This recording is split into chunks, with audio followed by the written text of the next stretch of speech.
प्रिय देशवासियों, नमस्कार। मन की बात में एक बार फिर हमें जुड़ने का अवसर मिला है।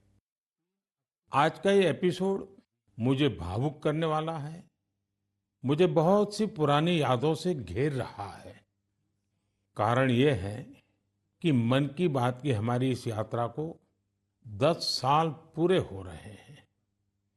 10 साल पहले मन की बात का प्रारंभ 3 अक्टूबर को विजयादशमी के दिन हुआ था।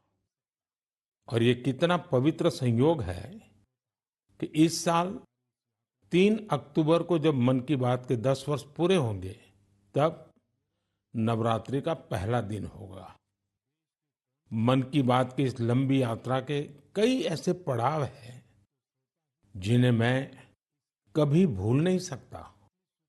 मन की बात के करोड़ों श्रोता हमारी इस यात्रा के ऐसे साथी हैं जिनका मुझे निरंतर सहयोग मिलता रहा।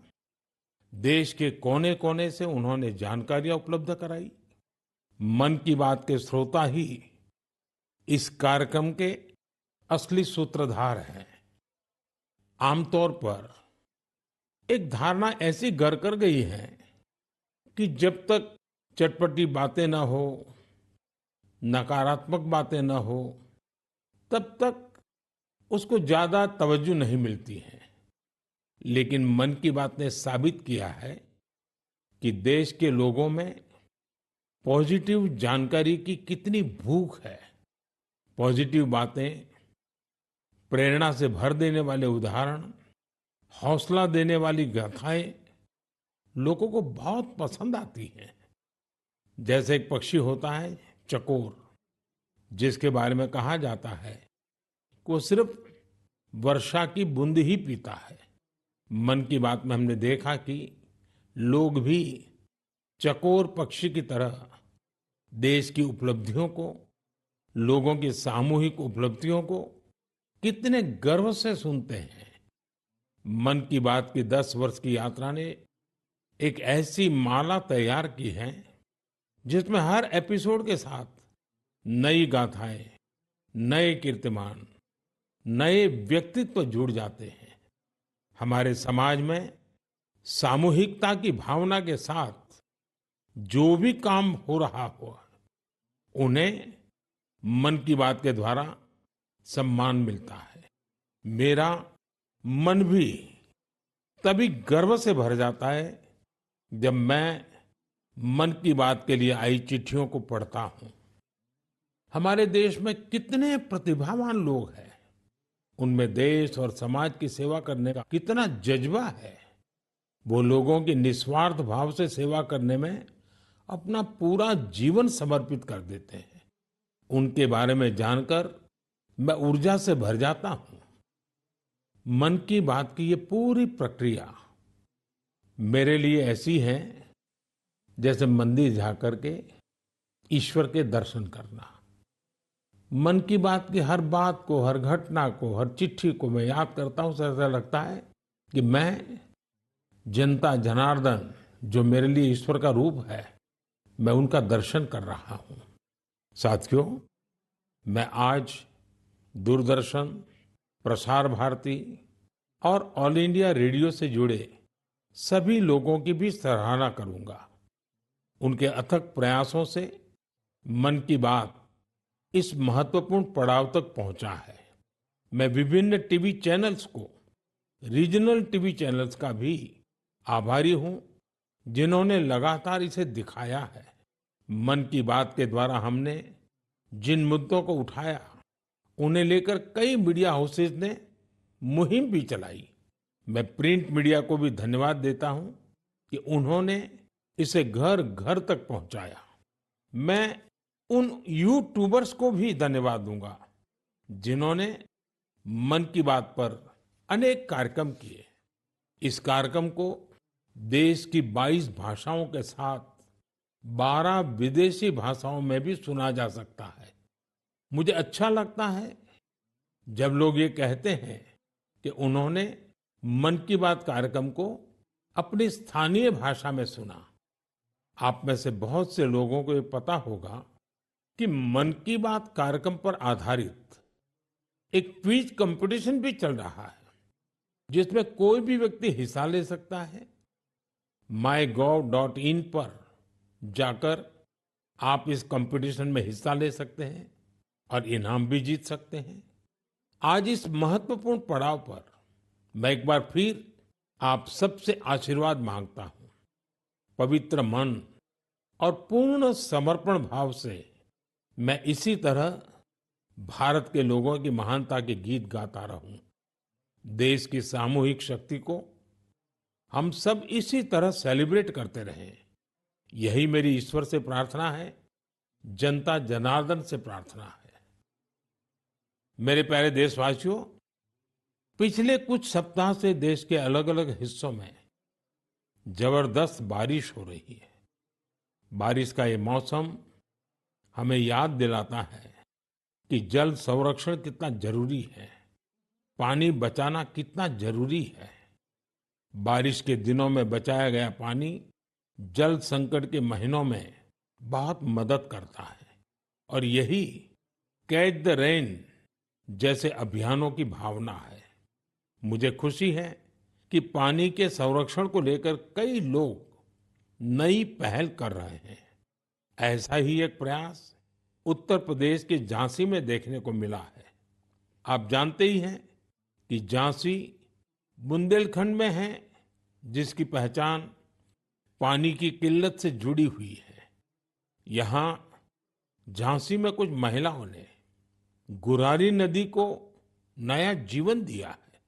ये महिलाएं सेल्फ हेल्प ग्रुप से जुड़ी हैं और उन्होंने जल सहेली बनकर इस अभियान का नेतृत्व किया है। इन महिलाओं ने मृतप्राय हो चुकी गुरारी नदी को जिस तरह से बचाया है, उसकी किसी ने कल्पना भी नहीं की होगी। इन जल सहेलियों ने बोरियों में बालू भरकर चेकडैम तैयार किया, बारिश का पानी बर्बाद होने से रोका और नदी को पानी से लबालब कर दिया। इन महिलाओं ने सैकड़ों जलाशयों के निर्माण और उनके रिवाइवल में भी बढ़ चढ़कर हाथ बटाया है। इससे इस क्षेत्र के लोगों की पानी की समस्या तो दूर हुई ही है, उनके चेहरों पर खुशियां भी लौट आई हैं। साथियों, कहीं नारी शक्ति जल शक्ति को बढ़ाती है तो कहीं जल शक्ति भी नारी शक्ति को मजबूत करती है। मुझे मध्य प्रदेश के दो बड़े ही प्रेरणादायी प्रयासों की जानकारी मिली है।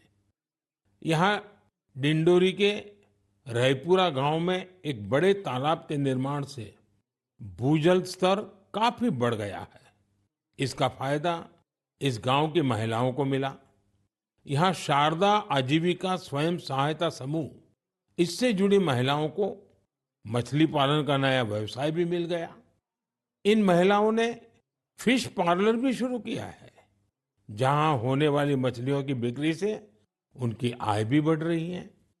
मध्य प्रदेश के छतरपुर में भी महिलाओं का प्रयास बहुत सराहनीय है। यहाँ के खौब गांव का बड़ा तालाब जब सूखने लगा तो महिलाओं ने इसे पुनर्जीवित करने का बीड़ा उठाया। हरी बगिया स्वयं सहायता समूह की इन महिलाओं ने तालाब से बड़ी मात्रा में गाद निकाली। तालाब से जो गाद निकली उसका उपयोग उन्होंने बंजर जमीन पर फूड फॉरेस्ट तैयार करने के लिए किया। इन महिलाओं की मेहनत से न सिर्फ तालाब में खूब पानी भर गया, बल्कि फसलों की उपज भी काफी बढ़ी है। देश के कोने कोने में हो रहे जल संरक्षण के ऐसे प्रयास पानी के संकट से निपटने में बहुत मददगार साबित होने वाले हैं। मुझे पूरा भरोसा है कि आप भी अपने आसपास हो रहे हैं ऐसे प्रयासों से जरूर जुड़ेंगे। मेरे प्यारे देशवासियों, उत्तराखंड के उत्तरकाशी में एक सीमावर्ती गांव है जाला। यहाँ के युवाओं ने अपने गांव को स्वच्छ रखने के लिए एक खास पहल शुरू की है। वे अपने गांव में धन्यवाद प्रकृति या कहें थैंक यू नेचर अभियान चला रहे हैं। इसके तहत गांव में रोजाना 2 घंटे सफाई की जाती है। गांव की गलियों में बिखरे हुए कूड़े को समेटकर उसे गांव के बाहर तय जगह पर डाला जाता है। इससे जाला गांव भी स्वच्छ हो रहा है और लोग जागरूक भी हो रहे हैं। आप सोचिए, अगर ऐसे ही हर गांव, हर गली, हर मोहल्ला अपने यहाँ ऐसा ही थैंक यू अभियान शुरू कर दें, तो कितना बड़ा परिवर्तन आ सकता है। साथियों, स्वच्छता को लेकर पुडुचेरी के समुद्र तट पर भी जबरदस्त मुहिम चलाई जा रही है। यहाँ रम्या जी नाम की महिला माहे म्युनिसिपैलिटी और इसके आसपास के क्षेत्र के युवाओं की एक टीम का नेतृत्व कर रही है। इस टीम के लोग अपने प्रयासों से माहे एरिया और खासकर वहां के बीचेस को पूरी तरह साफ सुथरा बना रहे हैं। साथियों, मैंने यहाँ सिर्फ 2 प्रयासों की चर्चा की है, लेकिन हम आसपास देखें तो पाएंगे कि देश के हर किस हिस्से में स्वच्छता को लेकर कोई न कोई अनोखा प्रयास जरूर चल रहा है। कुछ ही दिन बाद आने वाले 2 अक्टूबर को स्वच्छ भारत मिशन के 10 साल पूरे हो रहे हैं। ये अवसर उन लोगों के अभिनंदन का है जिन्होंने इसे भारतीय इतिहास का इतना बड़ा जन आंदोलन बना दिया। ये महात्मा गांधी जी को भी सच्ची श्रद्धांजलि है, जो जीवन पर्यंत इस उद्देश्य के लिए समर्पित रहे। साथियों, आज ये स्वच्छ भारत मिशन की ही सफलता है कि वेस्ट टू वेल्थ का मंत्र लोगों में लोकप्रिय हो रहा है। लोग रिड्यूस, रीयूज और रिसाइकल पर बात करने लगे हैं, उसके उदाहरण देने लगे हैं। अब जैसे मुझे केरला में कोझिकोड में एक शानदार प्रयास के बारे में पता चला। यहाँ 74 ईयर के सुब्रमण्यम जी 23,000 से अधिक कुर्सियों की मरम्मत करके उन्हें दोबारा काम लायक बना चुके हैं। लोग तो उन्हें रिड्यूस, रीयूज और रिसाइकल यानी RRR चैंपियन भी कहते हैं। उनके इन अनूठे प्रयासों को कोझिकोड सिविल स्टेशन, पीडब्ल्यूडी और LIC के दफ्तरों में देखा जा सकता है। साथियों, स्वच्छता को लेकर जारी अभियान से हमें ज्यादा से ज्यादा लोगों को जोड़ना है। और ये अभियान किसी एक दिन का, एक साल का नहीं होता है। ये युगों युगों तक निरंतर करने वाला काम है। ये जब तक हमारा स्वभाव बन जाए स्वच्छता, तब तक करने का काम है। मेरा आप सबसे आग्रह है कि आप भी अपने परिवार, दोस्तों, पड़ोसियों या सहकर्मियों के साथ मिलकर स्वच्छता अभियान में हिस्सा जरूर लें। मैं एक बार फिर स्वच्छ भारत मिशन की सफलता पर आप सभी को बधाई देता हूं। मेरे प्यारे देशवासियों, हम सभी को अपनी विरासत पर बहुत गर्व है और मैं तो हमेशा कहता हूं, विकास भी, विरासत भी। यही वजह है कि मुझे हाल की अपनी अमेरिका यात्रा के एक खास पहलू को लेकर बहुत सारे संदेश मिल रहे हैं। एक बार फिर हमारी प्राचीन कलाकृतियों की वापसी को लेकर बहुत चर्चा हो रही है। मैं इसे लेकर आप सबकी भावनाओं को समझ सकता हूं और मन की बात के श्रोताओं को भी इस बारे में बताना चाहता हूं। साथियों, अमेरिका की मेरी यात्रा के दौरान अमेरिकी सरकार ने भारत को करीब 300 प्राचीन कलाकृतियों को वापस लौटाया है। अमेरिका के राष्ट्रपति बाइडेन ने पूरा अपनापन दिखाते हुए डेलावेयर के अपने निजी आवास में इनमें से कुछ कलाकृतियों को मुझे दिखाया। लौटाई गई कलाकृतियां टेराकोटा, स्टोन, हाथी के दांत, लकड़ी, तांबा और कांसे जैसी चीजों से बनी हुई है। इनमें से कई तो 4000 साल पुरानी है। 4000 साल पुरानी कलाकृतियों से लेकर 19वीं सदी तक की कलाकृतियों को अमेरिका ने वापस किया है। इनमें फूलदान, देवी देवताओं की टेराकोटा पट्टिकाएं, जैन तीर्थंकरों की प्रतिमाओं के अलावा भगवान बुद्ध और भगवान श्री कृष्ण की मूर्तियां भी शामिल है। लौटाई गई चीजों में पशुओं की कई आकृतियां भी हैं। पुरुष और महिलाओं की आकृतियों वाली जम्मू कश्मीर की टेराकोटा टाइल्स तो बेहद ही दिलचस्प है। इनमें कांसे से बनी भगवान श्री गणेश जी की प्रतिमाएं भी हैं, जो दक्षिण भारत की हैं। वापस की गई चीजों में बड़ी संख्या में भगवान विष्णु की तस्वीरें भी हैं। ये मुख्य रूप से उत्तर और दक्षिण भारत से जुड़ी हैं।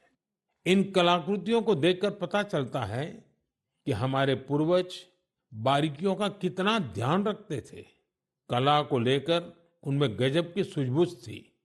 इनमें से बहुत सी कलाकृतियों को तस्करी और दूसरे अवैध तरीकों से देश के बाहर ले जाया गया था। यह गंभीर अपराध है।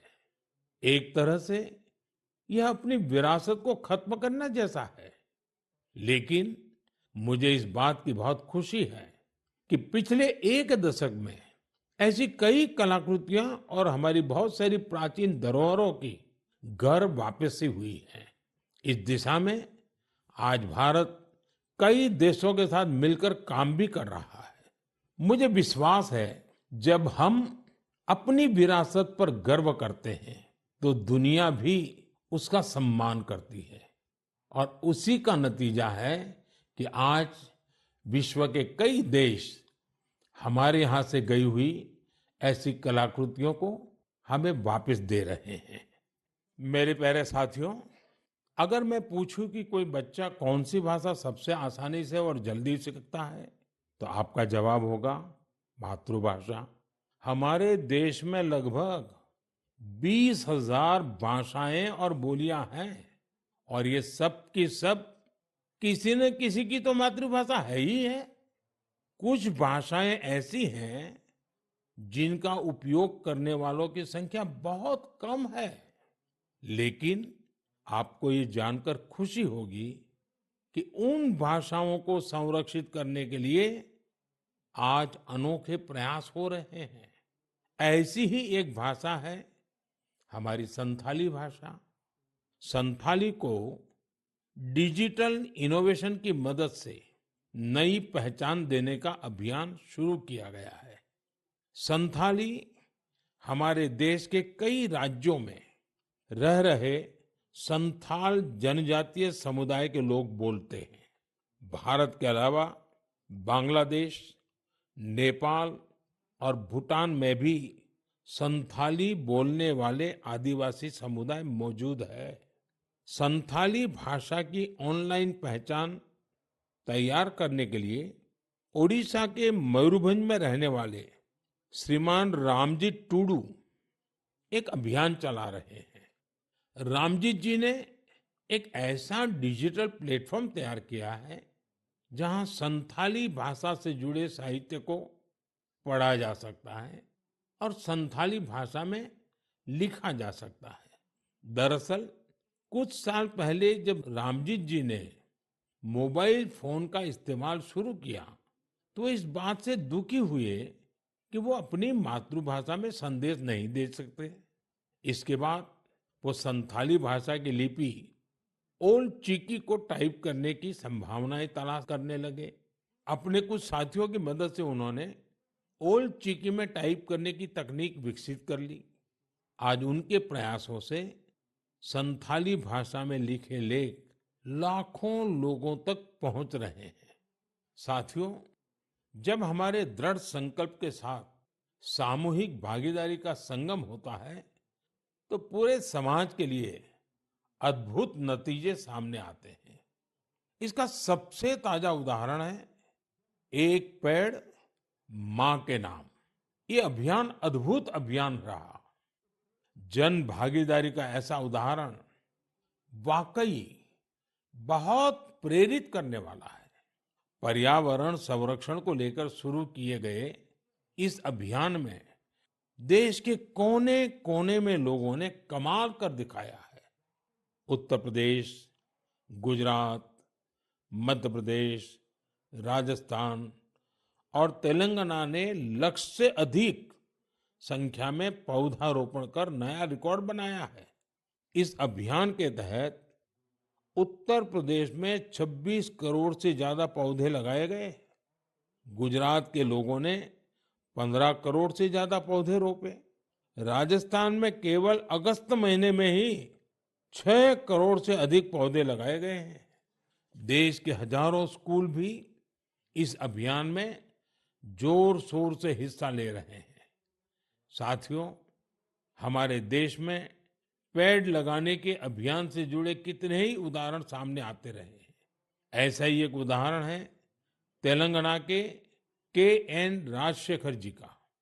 पेड़ लगाने के लिए उनकी प्रतिबद्धता हम सबको हैरान कर देती है। करीब 4 साल पहले उन्होंने पेड़ लगाने की मुहिम शुरू की। उन्होंने तय किया कि हर रोज एक पेड़ जरूर लगाएंगे। उन्होंने इस मुहिम का कठोर व्रत की तरह पालन किया। वो 1500 से ज्यादा पौधे लगा चुके हैं। सबसे बड़ी बात यह है कि इस साल एक हादसे का शिकार होने के बाद भी वे अपने संकल्प से डिगे नहीं। मैं ऐसे सभी प्रयासों की हृदय से सराहना करता हूं। मेरा आपसे भी आग्रह है कि एक पेड़ मां के नाम इस पवित्र अभियान से आप जरूर जुड़िए। मेरे प्यारे साथियों, आपने देखा होगा हमारे आसपास कुछ लोग ऐसे होते हैं जो आपदा में धैर्य नहीं खोते बल्कि उससे सीखते हैं। ऐसी ही एक महिला है सुभाश्री, जिन्होंने अपने प्रयास से दुर्लभ और बहुत उपयोगी जड़ी बूटियों का एक अद्भुत बगीचा तैयार किया है। वो तमिलनाडु के मदुराई की रहने वाली हैं। वैसे तो पेशे से वो एक टीचर है, लेकिन औषधीय वनस्पतियां, मेडिकल हर्ब्स के प्रति उन्हें गहरा लगाव है। उनका ये लगाव 80 के दशक में तब शुरू हुआ जब एक बार उनके पिता को जहरीले सांप ने काट लिया। तब पारंपरिक जड़ी बूटियों ने उनके पिता की सेहत सुधारने में काफी मदद की थी। इस घटना के बाद उन्होंने पारंपरिक औषधियों और जड़ी बूटियों की खोज शुरू की। आज मदुराई के वेरीचियूर गांव में उनका अनोखा हर्बल गार्डन है, जिसमें 500 से ज्यादा दुर्लभ औषधीय पौधे हैं। अपने इस बगीचे को तैयार करने के लिए उन्होंने कड़ी मेहनत की है। एक एक पौधे को खोजने के लिए उन्होंने दूर दूर तक यात्राएं की, जानकारियां जुटाई और कई बार दूसरे लोगों से मदद भी मांगी। कोविड के समय उन्होंने इम्यूनिटी बढ़ाने वाली जड़ी बूटियां लोगों तक पहुंचाई। आज उनके हर्बल गार्डन को देखने के लिए लोग दूर दूर से आते हैं। वो सभी को हर्बल पौधों की जानकारी और उनके उपयोग के बारे में बताती हैं। सुभाश्री हमारी उस पारंपरिक विरासत को आगे बढ़ा रही हैं, जो सैकड़ों वर्षों से हमारी संस्कृति का हिस्सा है। उनका हर्बल गार्डन हमारे अतीत को भविष्य से जोड़ता है। उन्हें हमारी ढेर सारी शुभकामनाएं। साथियों, बदलते हुए इस समय में नेचर ऑफ जॉब्स बदल रही है और नए नए सेक्टर्स का उभार हो रहा है, जैसे gaming, animation, reel making, film making या पोस्टर मेकिंग। अगर इनमें से किसी स्किल में आप अच्छा प्रदर्शन कर सकते हैं तो आपके टैलेंट को बहुत बड़ा मंच मिल सकता है। अगर आप किसी बैंड से जुड़े हैं या फिर कम्युनिटी रेडियो के लिए काम करते हैं, तो भी आपके लिए बहुत बड़ा अवसर है।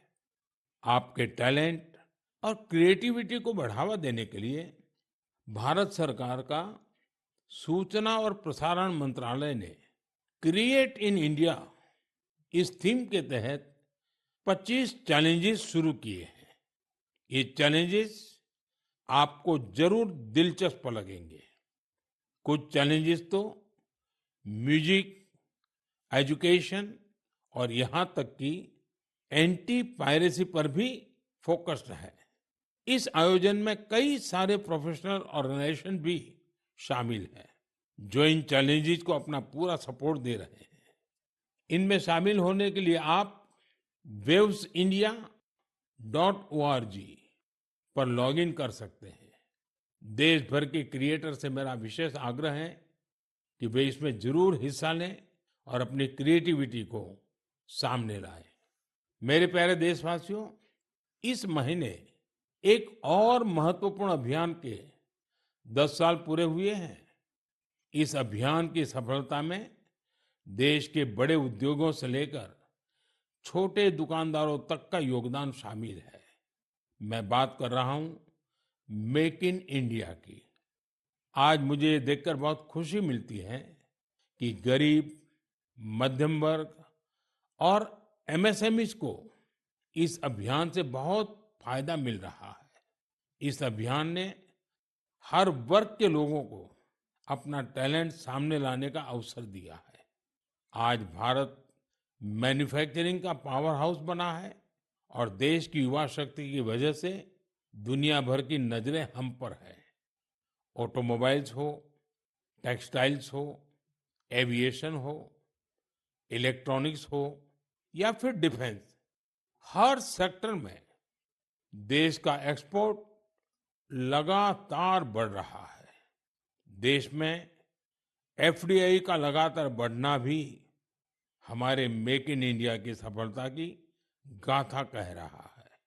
अब हम मुख्य रूप से दो चीजों पर फोकस कर रहे हैं। पहली है क्वालिटी, यानी हमारे देश में बनी चीजें ग्लोबल स्टैंडर्ड की हों। दूसरी है वोकल फॉर लोकल, यानी स्थानीय चीजों को ज्यादा से ज्यादा बढ़ावा मिले। मन की बात में हमने hashtag my product my pride की भी चर्चा की है।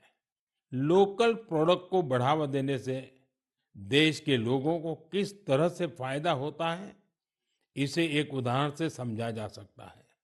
महाराष्ट्र के भंडारा जिले में टेक्सटाइल की एक पुरानी परंपरा है, Bhandara tussar silk handloom. Tussar silk अपने डिजाइन, रंग और मजबूती के लिए जानी जाती है। भंडारा के कुछ हिस्सों में 50 से भी अधिक सेल्फ हेल्प ग्रुप इसे संरक्षित करने का काम में जुटे हैं। इनमें महिलाओं की बहुत बड़ी भागीदारी है। यह सिल्क तेजी से लोकप्रिय हो रही है और स्थानीय समुदायों को सशक्त बना रही है। और यही तो मेक इन इंडिया की स्पिरिट है। साथियों, त्योहारों के इस मौसम में आप फिर से अपना पुराना संकल्प भी जरूर दोहराइए। कुछ भी खरीदेंगे, वो मेड इन इंडिया ही होना चाहिए। कुछ भी गिफ्ट देंगे, वो भी मेड इन इंडिया ही होना चाहिए। सिर्फ मिट्टी के दिए खरीदना ही वोकल फॉर लोकल नहीं है। आपको अपने क्षेत्र में बने स्थानीय उत्पादों को ज्यादा से ज्यादा प्रमोट करना चाहिए। ऐसा कोई भी प्रोडक्ट जिसे बनाने में भारत के किसी कारीगर का पसीना लगा है, जो भारत की मिट्टी में बना है, वो हमारा गर्व है। हमें इसी गौरव पर हमेशा चार चांद लगाने हैं। साथियों, मन की बात के इस एपिसोड में मुझे आपसे जुड़कर बहुत अच्छा लगा। इस कार्यक्रम से जुड़े अपने विचार और सुझाव हमें जरूर भेजिएगा। मुझे आपके पत्रों और संदेशों की प्रतीक्षा है। कुछ ही दिन बाद त्योहारों का सीजन शुरू होने वाला है। नवरात्र से इसकी शुरुआत होगी और फिर अगले 2 महीने तक पूजा पाठ, व्रत, त्योहार, उमंग उल्लास, चारों तरफ यही वातावरण छाया रहेगा। मैं आने वाले त्योहारों की आप सबको बहुत बहुत बधाई देता हूँ। आप सभी अपने परिवार और अपने प्रियजनों के साथ त्योहार का खूब आनंद लें और दूसरों को भी अपने आनंद में शामिल करें। अगले महीने